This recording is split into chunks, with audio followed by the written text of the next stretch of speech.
about vague communication and the difference between lying and imprecise messaging. So we think sometimes that in our relationships we can't use deceitful or even kind of twist the truth sometimes, but it's been proven that part of communication is hiding these things because it makes complexities in our relationships. So the difference between lying and imprecise language is that lying is being purposefully deceitful or misleading, while vague communication or imprecise messaging is just a lack of exactness. And pulling from chapter 3 in the textbook, language falls on a continuum. So it goes from abstract to concrete.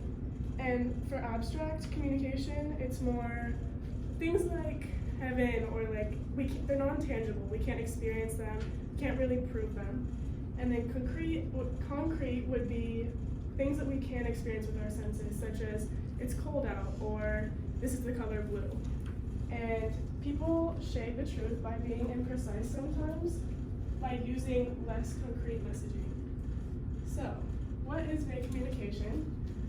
Ideas can be expressed in a variety of ways that vary in the level of abstraction. So from the continuum, if they're more on the abstract side, there is going to be more room for misleading information to be spilled. And the more concrete the information you're telling is, the less room it leaves for people to misunderstand you. So there's two types that they talked about in the textbook of vague communication, and that would be euphemisms and equivocation. And I focus on equivocation because it's the intentional evasive statement that can be interpreted in many ways. And I found that in the relationships in my life, this is what I use more. And then, just real quick, I wanted to clarify with the 7 C's of communication, we're specifically talking about concreteness, and this means that we want to be clear and precise in the way we talk to people and really get across our message, but not too much. We don't want it to be too much information, and we don't want them to be overwhelmed. But what using concrete language in our speech is going to do is it's going to reinforce our confidence in our speech and the other person's trust in us.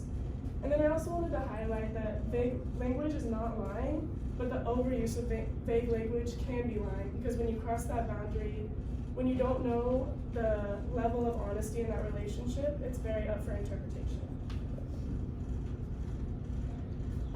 My research question, the main thing that my article called Communication Enhancing Vagueness, was it asked, why does communication become more effective with vague communication?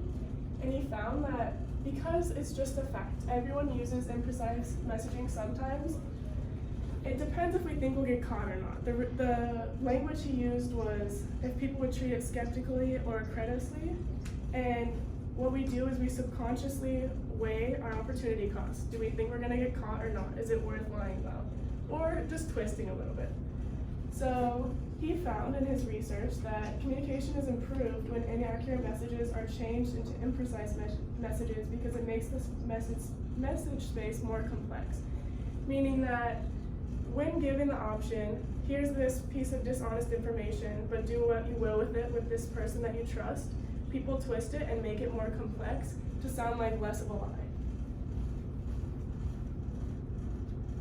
So the relationship I chose was with my mom. We have a very trusting relationship, but obviously we've had our issues with boundaries of vague communication, just like all of us probably have. An example that I used was the other day. The other day she was like, how was your day? Did you have class today? And I said, I did have class this morning. I didn't go to that class, but I did have that class. So I just kind of left her in the dark. There was that complex conversation about my day, but she didn't know that I didn't go because that would just worry her.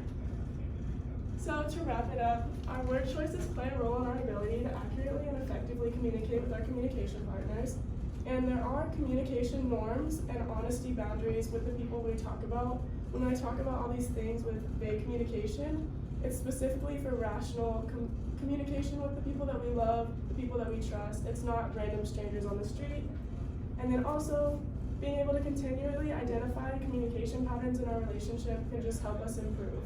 We can always be improving our communication and learning these things about ourselves and how to communicate are subjective, and we are going to have different relationships with our people.